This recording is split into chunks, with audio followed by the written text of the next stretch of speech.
Continúa en el uso de la palabra el diputado Sotomayor Aguilar. Hasta por 20 minutos, señor diputado.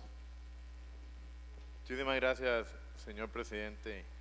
Muy buenas tardes a los compañeros que están aquí en el plenario. Mire, la fracción del Partido Unidad en esta segunda intervención con respecto a este tema del informe de los notables ha venido a dibujar, y lo hemos venido sosteniendo en medios y demás, cuáles son los puntos de mayor interés que tiene la fracción a desarrollar. Ya don José Roberto explicaba ayer algunos de los asuntos de mayor interés, pero es que este tema de los notables coincide casualmente con los problemas serios que muchas veces no es que tenga el Estado costarricense, sino es que tiene a veces el gobierno de turno, que es una situación totalmente diferente. Y en este caso uno debe de especificar problemas de ingobernabilidad, problemas de falta de ejecución de proyectos. Son temas que yo sé que mi compañero Walter Céspedes va a explicarlos a mayor profundidad en su intervención. El tema del régimen municipal, que es otro de los problemas que aquejan el Estado, y sobre todo uno que me voy a permitir establecer ahora, y es el asunto de la urgente necesidad de reformar la ley de jurisdicción constitucional y el sistema de garantía constitucional que tiene este país. Y para eso me voy a permitir, compañeros diputados, me voy a permitir establecer algún tipo de recuento, no solo por la experiencia en el plenario, sino también por la experiencia como abogado litigante. Y es que el sistema de jurisdicción constitucional que tiene Costa Rica dista mucho del sistema que tienen otros países. Muchas veces la vía de amparo es una vía de excepción, es una vía calificada a la cual el ciudadano accesa después de haber hecho varios trámites. Es el caso español. Incluso el Tribunal Constitucional Español está fuera del sistema del Poder Judicial. El caso costarricense es diferente. En el año 89, cuando se crea la Sala Constitucional, viene la Sala, señora Presidenta, viene la Sala a cubrir un espacio que no tenían los ciudadanos. Un espacio en el cual la justicia se convierte de la noche a la mañana en más expedita, en mayor facilidad de acceso, porque el principio de informalismo para la vía de amparo y para el habeas corpus era una novedad. Y siente el costarricense que ahora sí puede tener más cerca esa justicia, porque los tribunales ordinarios no le estaban dando la oportunidad, no le estaban dando el chance de ver tutelados sus derechos. Y empieza la Sala Constitucional en un periodo importante del año 90, y tal vez yo me atrevería a decir que en los primeros 10 años de existencia de la Sala Constitucional, a hacer una generación y desarrollo de principios constitucionales, y es la época de oro de esa sala. Posteriormente, al ver el costarricense que puede ver tutelados esos derechos, de ahí tenemos un problema adicional, y es la saturación por parte de los recursos de amparo, y se dan muchísimos recursos y esto satura la sala. Entonces la sala empieza a fallarle al ciudadano común, y es algo que nosotros hemos venido planteando. Incluso inicialmente el diputado Fishman Sonsinski presentó Tan buena estaba yo que me... Y la próxima les va peor, ¿verdad?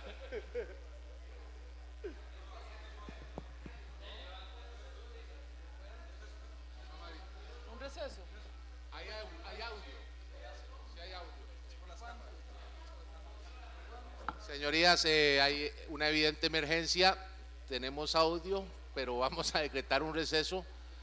En principio ya de pocos segundos, para que vean qué eficaces somos.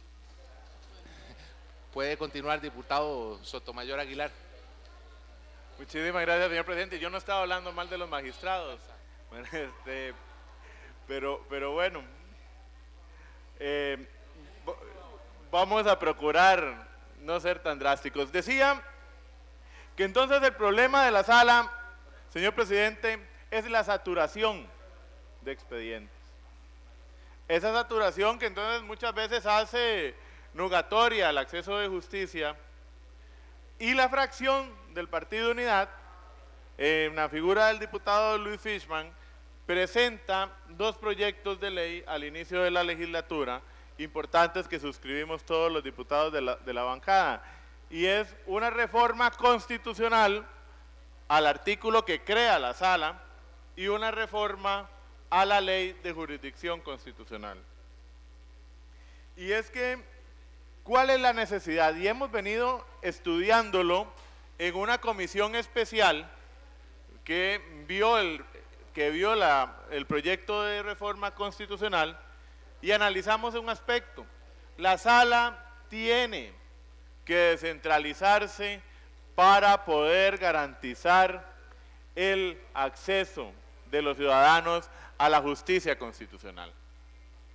¿Cómo lo hacemos? Bueno, se propuso en su momento, y así queda plasmado en el dictamen, y coincide casualmente con el tema de los notables, en crear tribunales de amparo y en crear tribunales que vean el tema del habeas corpus.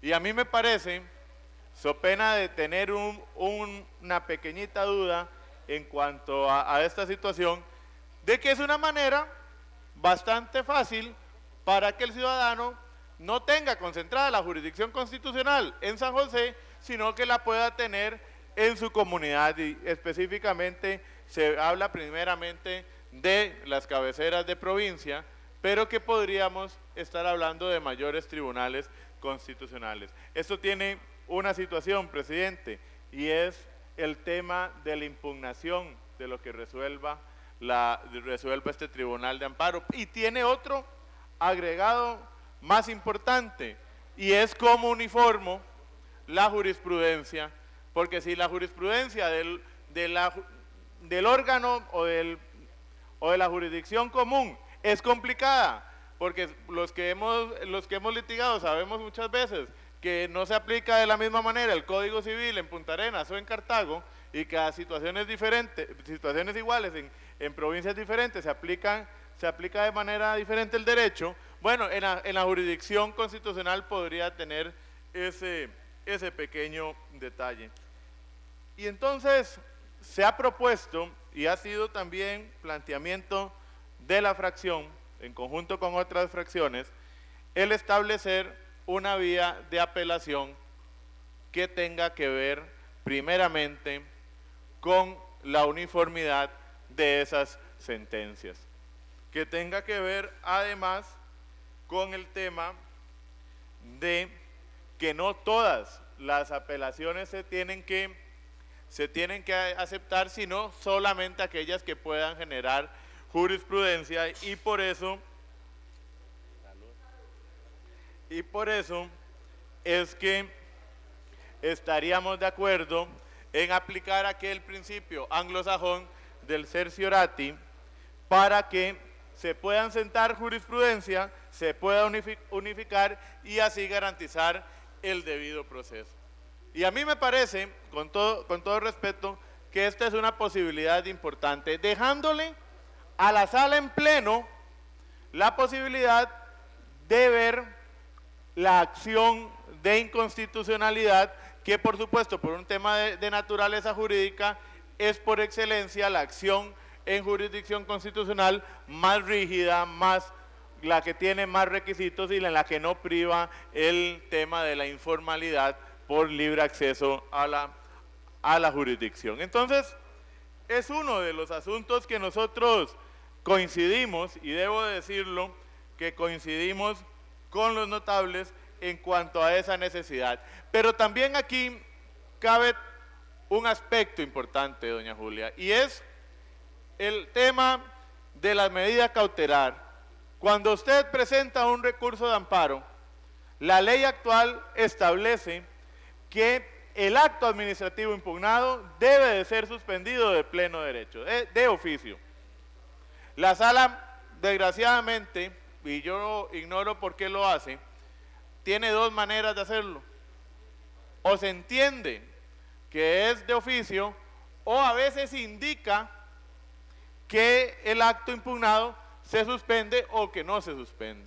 Y eso permite muchas de las veces también que el funcionario público entonces se acoge a la resolución que no le dice que se suspende el acto administrativo para no suspenderlo, so pena de que la misma ley ordinaria de la jurisdicción establece que sí debe ser de oficio. A nosotros en la fracción del Partido Unidad nos parece que en aras de garantizar el tema de los derechos fundamentales debe mantenerse la suspensión del acto de forma automática, porque no es una acción cualquiera. La vía de amparo tutela los derechos fundamentales de las personas. No es cualquier derecho, no es un derecho común, no es el derecho que usted ve en la vía ordinaria, en la vía civil, en la vía agraria, a pesar que obviamente don Rodolfo Pisa Escalante decía que todas las jurisdicciones tienen que hacer derecho de la Constitución, y eso es un principio básico, pero la jurisdicción especializada hace que tengan que ver estos derechos garantizados en la Constitución. Entonces, nos parece que sí es importante, compañeros diputados, mantener el tema de la suspensión de los actos impugnados. El otro tema que tal vez causa un poco de polémica también es el asunto de la consulta facultativa de constitucionalidad. ¿Le parece a esta fracción que la consulta es un mecanismo importante del derecho parlamentario que no debe ser eliminada? Que podríamos entrar en la posibilidad de establecerle mayores requisitos a la admisibilidad de esa consulta, y podríamos estar hablando de un tema del número de diputados que suscriban la consulta facultativa. En lugar de 10 diputados podríamos elevarlo a 15 o más, pero que no debe de eliminarse en razón de eso. Y que además podríamos estar valorando la posibilidad de que este procedimiento se dé eminentemente para temas de procedimiento legislativo. ¿Por qué? Porque para el fondo del proceso está la acción de inconstitucionalidad, y usted solo ve un roce de constitucionalidad cuando la norma es aplicada, cuando el derecho no solo es vigente, sino que ya es positivo, ya se aplica en la realidad. Entonces, en ese caso, nosotros consideramos que debe ser, presidente y compañeros, simplemente para efectos de procedimiento legislativo, y analizar tal vez el aumento en el número de diputados que suscriban. Y esto lo decimos también porque me parece que las minorías deben de ser respetadas, y el juego de mayoría y minoría en el plenario, indistintamente de la composición histórica en la que se esté en esta coyuntura política, debe de preverse. Nosotros debemos de legislar no pensando en actualidad, sino pensando en las futuras asambleas legislativas, las cuales de hoy en un año ya prácticamente sabremos cómo va a estar conformado el nuevo plenario legislativo, si Dios lo permite, y tenemos que estar pensando en esa posibilidad. Considero, señor presidente, que es importante darle con carácter de urgencia trámite a estos dos proyectos. Uno ya está dictaminado por la comisión especial, ya nosotros rendimos ese ese dictamen que fue la reforma a la Constitución Política, y el otro que ya está, que se ha estado trabajando bien, que se ha estado trabajando a conciencia en la Comisión de Jurídicos, que es el de la Ley de Jurisdicción Constitucional, para que de una vez podamos darle, no a la sala, y vea que se lo digo claramente, no es a la sala constitucional, es al ciudadano que cree en el sistema garantista que tiene nuestro ordenamiento jurídico, ese sistema garantista de régimen de derechos fundamentales, que tenga siempre ese acceso. ¿Cómo garantizarlo? Lo que les decía anteriormente, tribunales de amparo, sala constitucional para ver acciones de inconstitucionalidad y las impugnaciones mediante el sistema anglosajón que establecíamos, pero que podamos de una vez por todas seguirle dando esas herramientas. No podemos nosotros en Costa Rica, en la Asamblea Legislativa, ufanarnos de un sistema democrático y no seguirle dando herramientas a una reforma que en el año 89, y sé que hay dos diputados aquí que estuvieron en esa reforma, don Luis Fishman y don Fabio Molina, que en esa reforma histórica ahora podamos revisarla y podamos de una vez darle la fuerza para que, entrados en este nuevo siglo, siga Costa Rica siendo un paladín en los derechos fundamentales. Y con esto, tal vez muy rápido, concluir en el tema de la Sala Constitucional. Pero otro tema que a mí me preocupa, y lo he dicho también, es el reglamento de la Asamblea Legislativa. Lo ha dicho don Luis Gerardo Villanueva ahora en sus dos intervenciones, el de ayer y el día de hoy. Y tiene una característica importante el reglamento. El reglamento, por jurisprudencia de la misma Sala Constitucional, es parte del bloque de constitucionalidad de este país. Es decir, el reglamento de la Asamblea Legislativa forma parte del grupo de normas que generan derecho de la Constitución. Y en ese aspecto es urgente, presidente, es necesario que nosotros aquí en la Asamblea Legislativa nos pongamos de acuerdo de una vez por todas para reformar ese reglamento. Sé que hay muchísimos proyectos aislados, sé que hay muchísimas buenas intenciones, pero no hemos llegado a ese consenso importante para reformar en un reglamento que tiene que ser dinámico, en un reglamento que tiene que garantizar los derechos de todos los diputados sin distingo de fracción política, pero en un reglamento que también le dé a los costarricenses las posibilidades de que se tramiten los proyectos urgentes para este país de manera eficiente y de manera expedita y de manera totalmente consecuente. El reglamento actual se ha quedado en la historia. Es un reglamento que carece de situaciones de pleno derecho, como la ausencia de un régimen de nulidades.